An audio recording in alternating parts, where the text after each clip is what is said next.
Hello, Soul Garden. I'm Skip Jennings here for another episode of The Urban Mystic, and it is your shout out episode.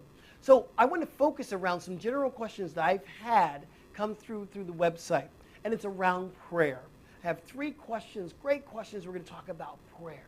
So, I'm just coming off of doing a major workshop here in Los Angeles around prayer. It was called the Playground of Prayer.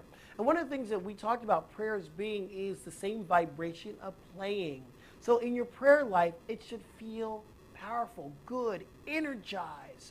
So I'm going to talk about these three questions to help you to energize and energize your prayer life and maybe give it a little bit of a kick in the spiritual behind. So here we go. First question around prayer I always get, how do I know that prayer really works? Well, I believe this, that prayer is around affirming the truth, affirming those God qualities, those divine principles that are you. And affirmative prayer is about shifting the way you see your life. So I don't pray begging or beseeching for anything. I pray to know who I am. So in that, if my mind is changed, if my consciousness is greater and more expansive, then I know prayer works. That's how I can tell if prayer works. Here's the second question. How long should I pray, or is there a certain time I should pray, or whatever?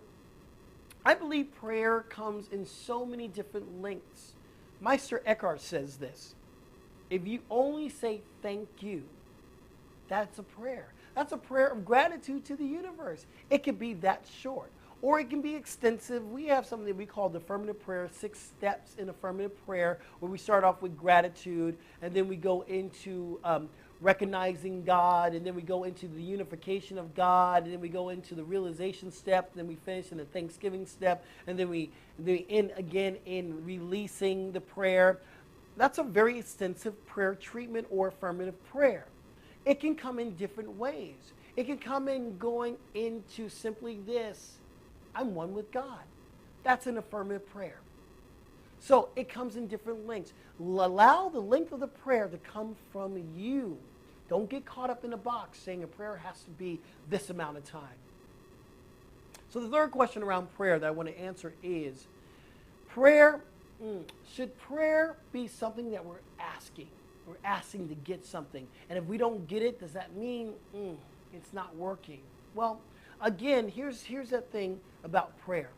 That prayer, when you're asking for something like more money or a mate or a car, there's an essence of prayer, something that you're really, really trying to connect with.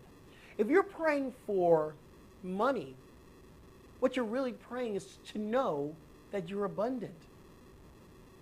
If you're praying for a new mate, that perfect person to come in your life, what we're praying to know is that we are able to share love. If we're praying for a new job, what we're really praying is the ability to share our creative side, to be more creative. If we're praying for a new house, what we're really praying is to know our security. And our security is not in the home. We're secure in God. We're secure in Source. It's not what you're praying for, it's where you're praying from. Pray from a place of knowing that you're one with God. I love prayer. It's my favorite thing to do. God is my favorite subject. So remember, I can help you through anything. If you want to know more about prayer, contact me, email me, send me some questions around prayer, and I can answer them the next time in the shout out episode that's coming up in the next cycle that we're in. All right? So this is fun. Great time. Remember, you are one with God. You are one with that prayer life. Until next time, I'm Skip Jennings.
So God